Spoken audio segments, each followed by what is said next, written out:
அட்டப்பாடி காயங்களுடன் பவானி ஆற்றில் தஞ்சமடைந்த காட்டு யானைக்கு தமிழ்நாடு கேரள வனத்துறை இணைந்து சிகிச்சை அளித்து வருகிறது. கேரளாவின் அட்டப்பாடி பவானி ஆற்றங்கரையில் சில நாட்களுக்கு முன்பு காயமடைந்த நிலையில் தண்ணீரில் நின்றபடி ஒரு ஆண் யானை காணப்பட்டது. இதனால் அந்த பகுதியில் பெரும் பரபரப்பு ஏற்பட்டது.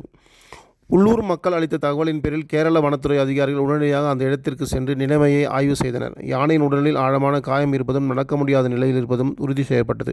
இதையடுத்து தமிழ்நாடு வனத்துறையினரும் இணைந்து சிறப்பு மருத்துவக் குழு அமைக்கப்பட்டது. அந்த குழுவினர் யானைக்கு மருந்து மற்றும் தேவையான சிகிச்சை அளித்து வருகின்றனர். அதன்பின் யானையின் உடல்நிலை மேம்படுகிறதா என கண்காணிக்க ட்ரோன் கேமரா மூலம் தொடர்ந்து கண்காணிப்பு நடத்தப்படுகிறது.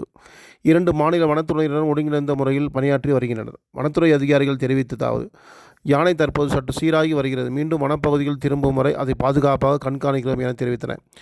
இந்த இணைந்த மீட்பு நடவடிக்கை காயமடைந்த காட்டு விலங்குகளை மீட்க இரு மாநிலங்களின் ஒற்றுமை முயற்சியாக பாராட்டப்படுகிறது.